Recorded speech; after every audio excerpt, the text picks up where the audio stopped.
Try as you might, the right deck is tricky. You might get it right, but the meta is picky. When events are hard to beat, let us be your cheat sheet. It only flops if it hops. Comment below as we walk through the Week 7 recap of Bloomburrow Standard.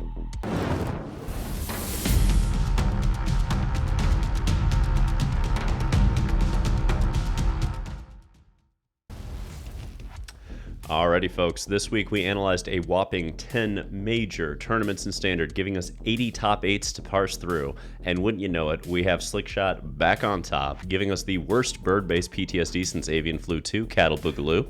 Now, 11 top 8s and 3 trophies, ain't no joke though, and unless Duskmourn changes something, the bird is the word once more. Yeah, right next to it is Orzhov Mid-Range, where the Bat Queen reigns supreme and aims to cut down those little birdies with more efficiency than a sonar submarine from our government. Zorline managed a full 13 top 8s, so 2 trophies to her name this week, making it the most prolific archetype in top 8 land yet. Third up is Dimir Aggro, acting as this week's fun police by firmly holding a boot to Domain's neck and keeping it from clinching any trophies. Dimir had 8 top 8s, but 3 trophies in its run, a strong indicator that we won't be overrun with all the clunky value piles that normally hit after a weekend with Aggro on top. Yeah, and last in Tier 1 is Domain, with 9 top 8s to Queen Shax's name, though yet again it failed to clinch a trophy. At this point, the archetype is edging its fanbase harder than your Ohio State's football dreams of taking down the title once more. Tier 2 kicks off with Golgari Talent, snagging 5 top 8s and a trophy this week, leaving it just shy of Tier 1, but alive and well. Next up is Azorius Control, making its return to the tier list once more with 3 top 8s and a trophy. It ain't the old Emperor and Deluge Control you love to hate. It's just a value engine with counter spells this time around, but that's actually enough for at least one local metagame. Rakdos Lizards slithered its way into Tier 2 with 4 top 8s, though it feels like the splash hate it gets from all these birdie decks has cost it pretty dearly. And Mono White Control rounds out our tier list, continuing its campaign with 3 top 8s of its own.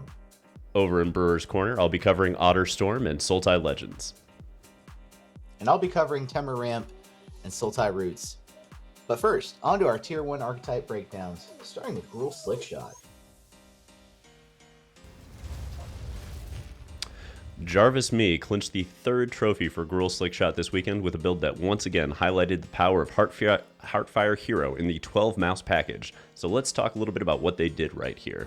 Now, first and foremost, we're going to note that there are 12 mice, Manifold Mouse, Heartfire Hero, and of course the Emberheart Challenger. There's also 12 hasty creatures between the Challenger, Slickshot, and of course the Swift Spear. On top of this, you have a 2-2 split of Frenzy and Snakeskin Veil, with those 4 shocks really coming in to let you know that the mirror is happening, and it's happening a lot. That's why those have to be there.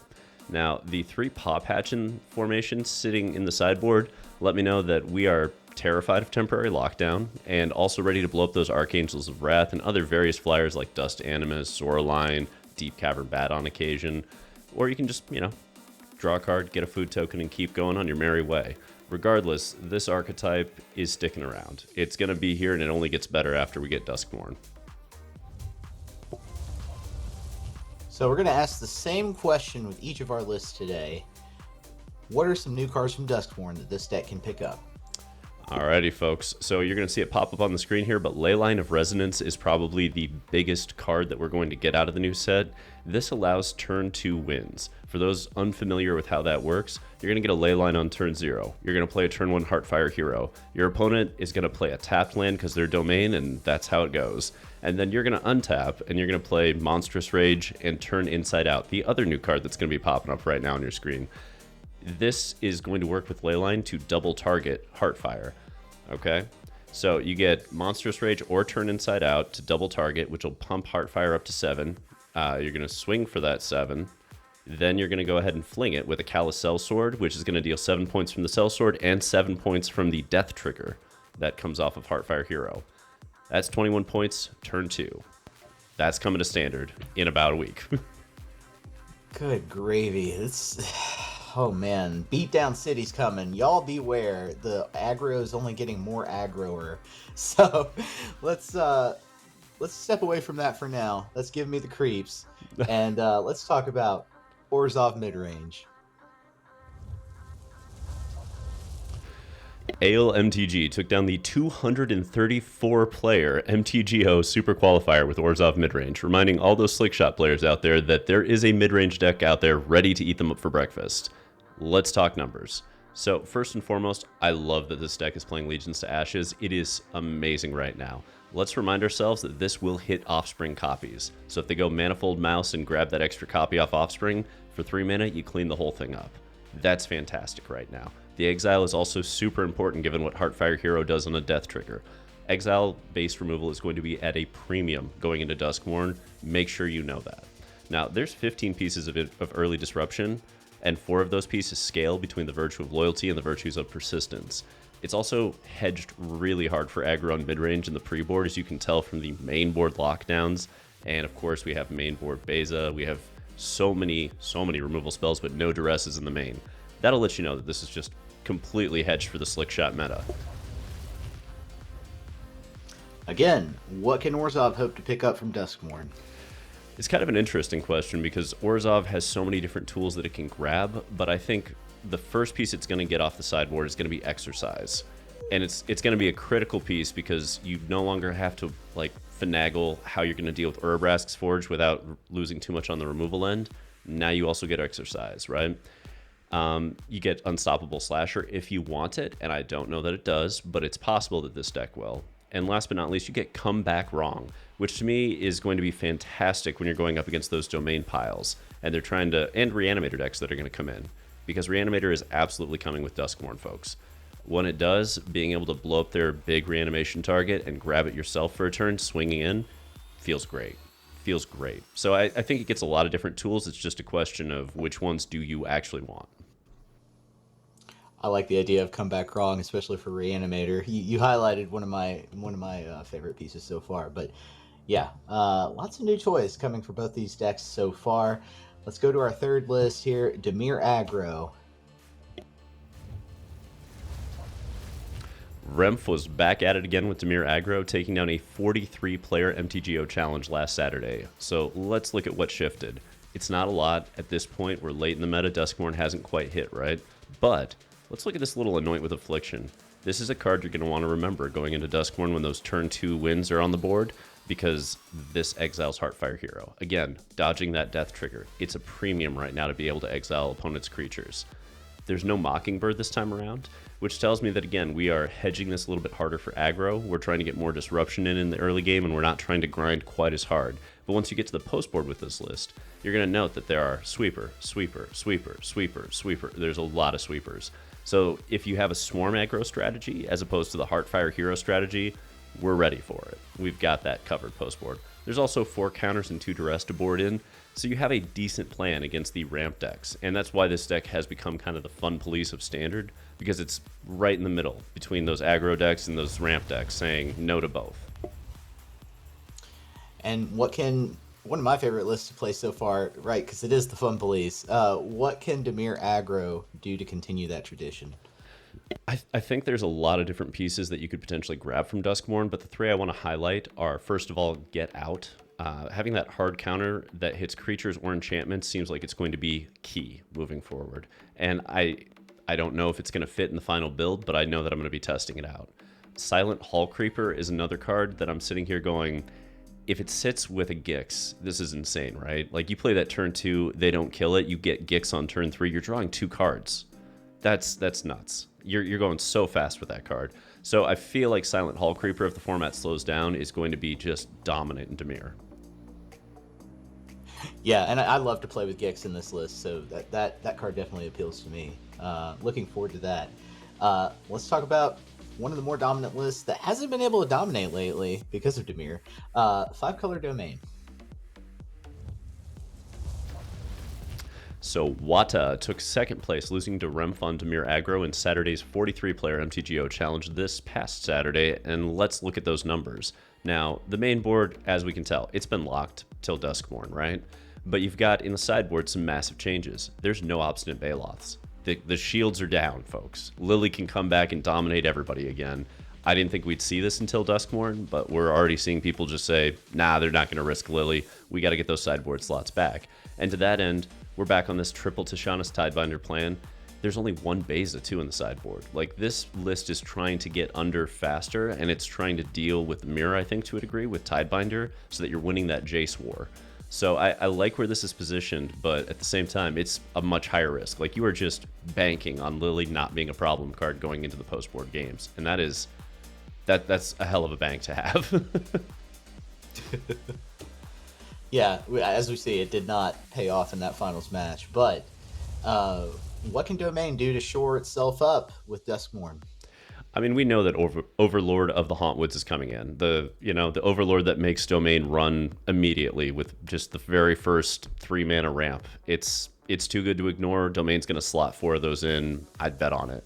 So we're going to see that. Outside of that, I don't know that it gets much, because most of that list is based on cards that have Domain, which we didn't get any new ones coming into the new set.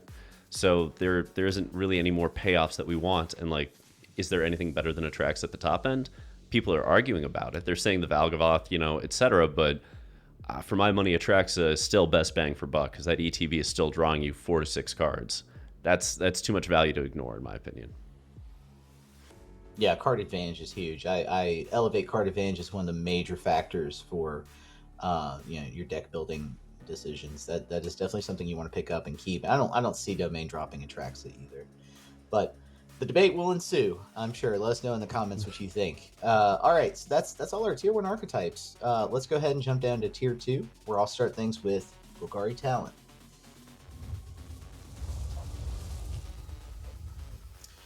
My old favorite. I've been loving on this deck all season long. This is one of my favorite lists. This is France Lohman's list. Took down a 47-player community tourney this past Sunday with Golgari Talent, and let's talk about why. We're looking here in the 1-drop slot at a 2-2 split between Duress and Cutdown, hedging against, of course, the need to answer aggro early and to be able to deal with control later. We've got the full set of Go for the Throat, because we're not playing around when it comes to single target removal. It's critical in this meta, whether you're facing off against other mid-range or aggro. 2 Shellys is a classic. We've gone back to that in the 4-drop slot, and I think that's fine considering the myriad of threats in the 2 and 3-drop slot that they're going to be using their removal on. We've got the full set of Rasco. We've gone back to that instead of sort of leaving the combo in as a backdoor. We're going full into it, and I can see why, considering what's in Tier 1. 2 Nisses also in the sideboard, notably, to help with this combo as well. One of the great top-end cards for Golgari. And then 2 main board Gix's commands. This is new, and I think this is because this card does so well in turning the tables on, heightened and widened board states. And then, of course, don't forget the 3 choking miasmas in the sideboard as well to answer aggro. So, Max, the $1 million question continues to be, what does Duskmourn give to Golgari Talent? So this time I'm going to point to Come Back Wrong. I think this card is going to be a lot of fun, especially since we're still seeing a lot of the Go Big decks. There are going to be some things that you want to steal, even if it's for a turn. You want to grab those ETBs off those Traxes, off those Bezas, off, whatever the opponent is playing. So I like this card. It is at sorcery speed. You are kind of, giving up that instant speed answer to a lot of things, but I think the advantage, this deck wins off of small margins, small advantages, and I think this card illustrates that really well. Being able to gain just a small advantage, even if it's for one turn, I think this card gets an inclusion. I mean, there are going to be moments in the mid-range grind fest where that's fantastic regardless, Sometimes you just blow up their Beza, take the Beza, gain life, draw cards, whatever, like anything with a decent ETB and come back wrong in a mid-range grind or against ramp is going to be awesome. So I'm right there with you. I like that card to get slotted in the sideboard at least. But let's move to something we haven't gotten to highlight a whole lot of lately, Azorius Control.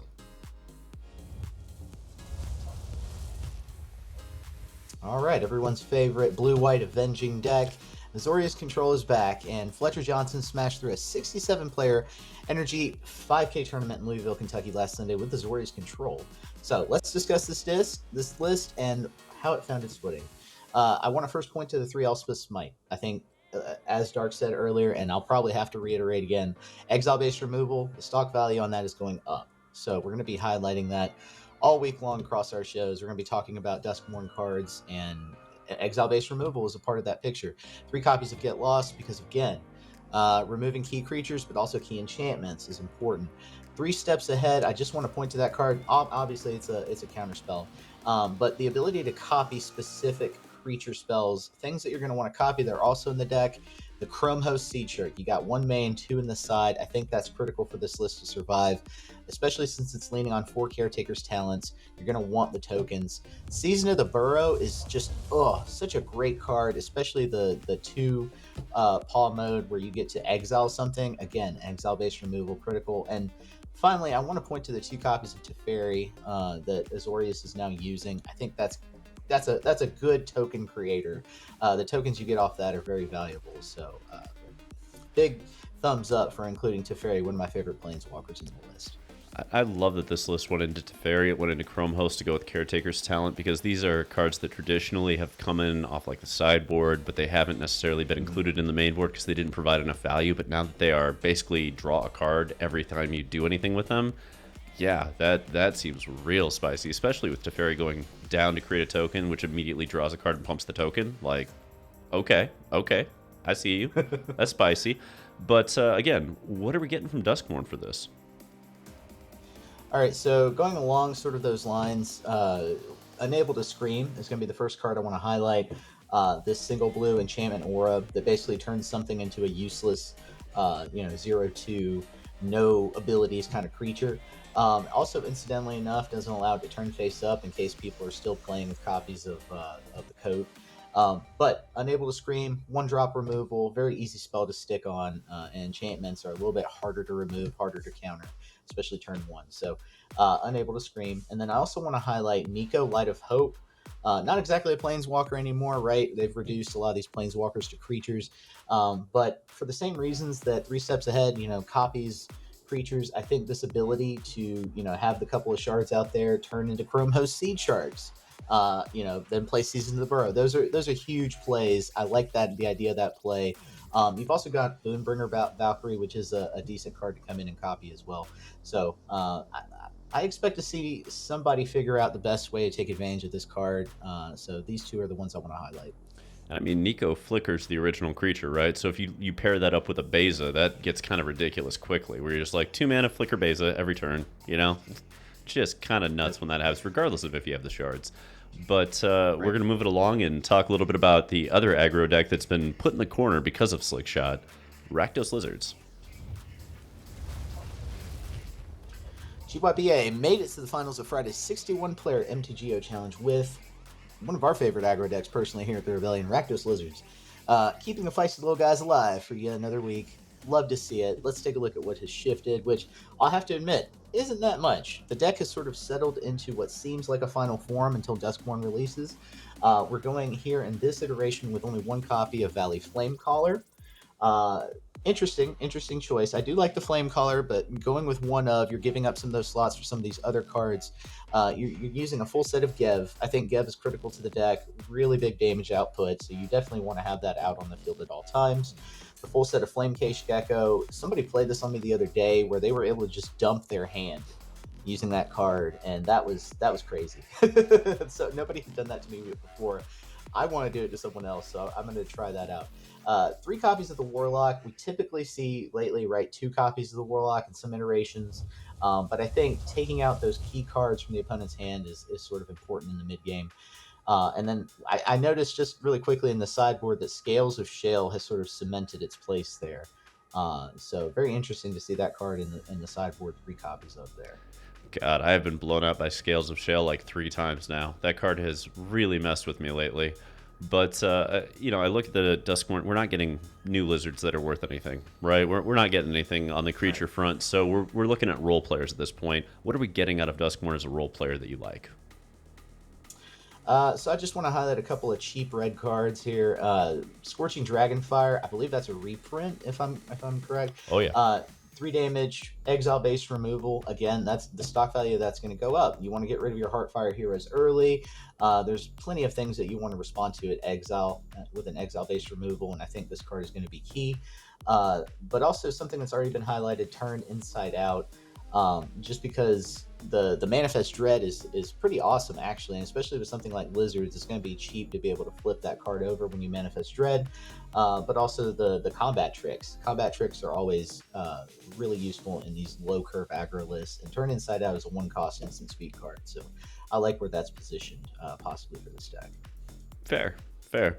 It's not going to get a lot, and we knew that. Like, it's Duskmourn. It's not going to give us all the lizards, although I really would have thought there'd be more lizards in the horror set, you know, but like, Yeah. it didn't quite happen. Anyway, we're going to move it right along. Let's talk about mono white control.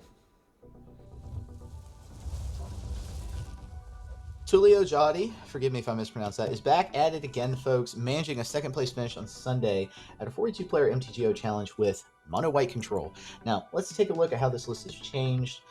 We're settling into the full set of laydown arms. We're going to keep highlighting exile-based removal. Laydown arms is one of the best.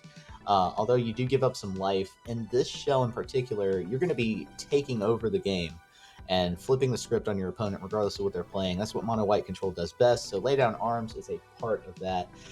2 copies of Parting Gust. Don't forget this card exists, right? Exile based removal, but also bringing, you know, something with a good ETB trigger like your Sanguine Evangelist or Beza back in.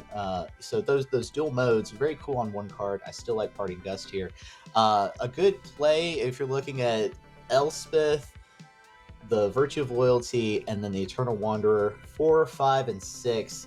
If you think about that, that's going to be your key play right there, your key 3 turns, being able to take control of the board, and that is the core of this deck. And then I just want to highlight the couple of copies of Sunken Citadel that make the full set of Fountain Ports function even smoother. Absolutely. Now, this particular archetype gets a few toys, and one I'm super excited about, actually. So tell us what they are, Max. Yeah, so it looks like mono white is getting physical with the exercise. We've got sorcery speed removal, right? It's not instant speed, but being able to exile artifacts, your Urbrass Forges, for example, enchantments, all the talent cards we're seeing, or creatures with power 4 or greater, especially against the go big decks or the mid-range decks. This has all those modes in one card, and that's nothing to sneeze at, especially if you're looking at mono white control. I think this card is excellent for this list. I think you're going to be seeing up to 3 or 4 copies in the main board with the way that the meta is going right now. And then we've also got Toby Beastie Befriender, very interesting creature for Duskmourn. Right, you get the 4/4 Beast. Can't attack or block one, so you got to have something out there with it as well. But what I really like is the second ability here, that as long as you control 4 or more tokens, creature tokens you control have flying. So it used to be mono white control, at least right now. You can kind of sneeze at those tokens. You can kind of wipe their tokens. You can kind of ignore their tokens, go bigger than them. With this, you're going to be able to block the big creatures with flying. You're going to be able to dominate after you take over the board state with that 4, 5, and 6 play that I was talking about. This card's going to come in, maybe this will be the 3, 4, 5, and 6. So I like where this card is placed. I think you're going to be seeing at least 2 copies in mono white control. I mean, it's exactly what this deck wanted. It needed like exactly 2 more cards at the 3-drop spot, and now we have them. We have a card that's going to play amazingly with Carrot Cake, Talent, Evangelist, and Beza. Yeah. Like, it slotted in perfectly. So I love that for this. I also love getting to finally replace Destroy Evil with something that also kills artifacts. So that exercise, just immediate upgrade. I love where we're going with that. But that is going to take us through the tier list and onto Brewer's Corner. Love this segment. Favorite one every week. Let's get things kicked off with a deck that ranched me in Mythic, Otter Storm. All right, folks, so I was sitting in the top 1,000 of Mythic with that Orzhov Control list that I've been messing around with, and Otter Storm wrecked me, and it wasn't close. Like, I thought I was going to beat this deck all the way through the match, and it just kept, like, pulling it out by the skin of its teeth every single time. So I said, okay, we're going to build it, and so far I'm sitting at, like, 2-0 with this in Mythic. I was surprised. I didn't think this deck was going to be good. I didn't know Otters was a thing, but it's got a little something to it. Now, let's look at, first and foremost, Valley Floodcaller. This is the card that ties everything together. The ability to have this with cards like Stoke the Flames, where you can convoke and then untap immediately and give them all +1/+1, fantastic. It also makes the Storm Chaser's Talent with Prowess immediately go up to 3 on the first spell you cast. So this is like double prowess for your Storm Chaser Otters, which is kind of nuts. Last but not least, this is the perfect deck for Ral. Ral wanted to be at the top of the curve as a Planeswalker, and so many people have put it in control lists where that's not the case. But in a tempo list like this, you're going to play Ral, and 2 turns later, you're going to get to ult it, because that is how fast you're going to tick it up with that passive. Every time you cast a non-creature, it gets a loyalty. you're just going to get to keep ticking it up. And once you hit that emblem, a storm scenario with all these cheap spells, you're going to get them with a lightning strike that storms off 4 times. I've seen it. I've dealt with it. It sucked to lose to. Yes, I'm surprised nobody's really figured this out until now. Ral, like you said, has been in a lot of control lists, but fits really well here in a more aggressive otter-based storm list. So I really dig it. I want to try it out. Let's talk about another list I want to try out. Temur Ramp. Credit to Brab4, who top 8 a 67-player 5K tournament, the Energy in Kentucky. I want to highlight first the exile-based removal here. We've got 2 copies of Torch. Torch's Tower is really well placed, but also Obliterating Bolt. Lots of 4 toughness things you want to get rid of, especially the black-based creature decks. Paw Patch Formation we've already highlighted. 3 copies here, destroying 2 of the more common permanent types right now in your flying creatures, your enchantments. 4 copies, full set of Cornucopia. This card, oh my gosh, just wreaks so much havoc against aggro just because of the life gain. But having this in conjunction with Roxanne and that the meteors that fall from that, you are essentially creating enough mana to cast Atraxa without having to have all those colors in your mana base, and that's astounding. And I think that's why this deck does so well. It also gets one of the best board wipes in the game in the 4-drop slot at Ill-Timed Explosion. My goodness, what an effective board wipe, and being able to take advantage of all those high value sort of cards. I think with Atraxa being your top end, that's a recipe for a win. So congrats to Brab4 for that. And yeah, Temur Ramp is your next domain like list that you're going to be seeing. I mean, honestly, Max, I feel like Roxanne has been criminally underplayed by most people, because every time I've seen that placed in a deck with Doppelgang, it's felt insane to me. But we'll have to see if it stands the test of time with Duskmourn coming in. In the meantime, let's check out Sultai Legends. All right, credit to CVD MTG of the MTG Rebellion Discord. Thanks for sending this my way this afternoon. Got a couple games in with it. It's a fun list. So, a few things that may not be readily apparent but are excellent about this list. You get Clement, right? Interesting little froggy. You're thinking, okay, it's a 3/3, not a big deal. But that passive, whenever another creature you control enters, return a target creature you control with lesser mana value, pairs really, really well with Geralf, where you're just flickering back creatures and then recasting them to make more and more and more. So you have like a mini storm of creatures because of this little combo that got shoved in. I love that this is in there. And while it's in there, you're also, triggering Tiny Bones Joins Up. You're also triggering things like Gisa pretty quickly with a deck like this, because you're going to be committing crimes left and right, as you can tell from the fact that we have 3 Kervix sitting in here. There's a lot of crimes to be committed, and Tiny Bones commits them for you automatically every time you cast a creature, because it's all Legends, baby. Those are some cards I've seen in other lists get some play. Never thought to put it together in Sultai colors. So Sultai Legends, we'll have to add that to the pile of Legends decks that we need to try. But Sultai colors, speaking of, let's talk about the next list in our Brewers Corner, Sultai Roots. Credit to Drew Weissman, who top-aided that 67-player tournament in Kentucky. This is essentially a Soul Cauldron deck, and Soul Cauldron decks, I don't want to call it a toolbox deck, but it similarly has specific creatures that you want to have in the list. Some just a 1 copy of. In the case of Voldaren Thrillseeker, you don't even have the mana to cast it here in the list. So it's there strictly to go in the graveyard. And how do we get these things in the graveyard? Well, first off, we've got 4 copies of Seed of Hope. Seed of Hope is a great starter to this and any kind of self-mill deck. So I like where this card is placed. I also like Lively Dirge here as well, being able to put specific things in your graveyard. And then 3 copies of Tyvar. Tyvar allows you to bring back what you need in case you mill too much, right? But also just being able to instantly do things with it is amazing. Being able to bring that creature back, do something instant with it. Insidious Roots is also getting triggered off of Tyvar. So Insidious Roots is the core of the deck here, let's not forget that. But I like that it has the secondary game plan of being able to blow you up with Voldaren Thrillseeker, among other things, right? We've got Kitsa, Sleep Cursed Fae, so you can untap stuff, Osteomancer Adept, Kami of Whispered Hopes. So a lot of targets for the Cauldron here in this list. I like it. And while this is going to get some interesting new toys to play around with in Duskmourn, I'm actually most excited for Foundations coming in November, because I believe we're getting Llanowar Elf back, which is something that this deck loves. The ability to go turn 2 Tyvar on the play feels insane with a Roots deck. I've done it in Pioneer Explorer for a minute now. But that's going to bring us to our final segment, folks, Ahead of the Curve.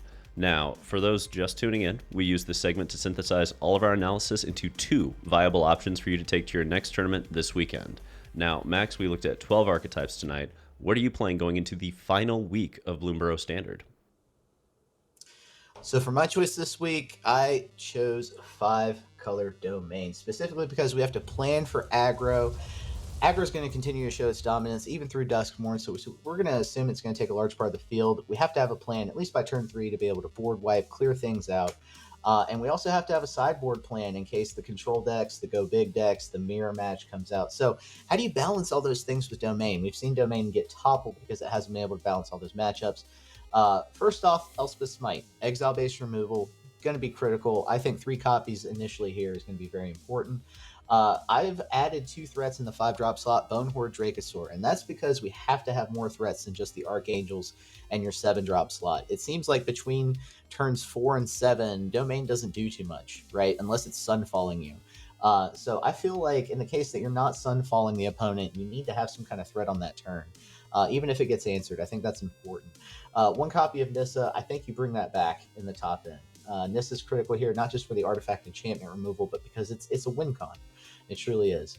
And right, we need the board wipes, 3 copies of Lockdown, 3 copies of Sunfall in the main. I think that's just critical. And as far as answering the control or the mirror, we go back to Tidebinder. We go back to 2 copies of Jace in the sideboard, because those decks are still out there, and you're going to want to have Jace. Fair. And it's a respectable choice going into the final weekend, because yet again, all those Slickshot decks are around, which means a lot of people aren't planning on seeing as much domain. They're prepping for aggro, which gives you a huge advantage in game 1 when they have all those useless cut downs and you're sitting there like, it doesn't matter at all. Just going to go right through you. So I like that it has a built-in game 1 advantage against the format going into the final weekend. That's a smart play. But on the other end of the spectrum, let's look at a little Orzhov Control.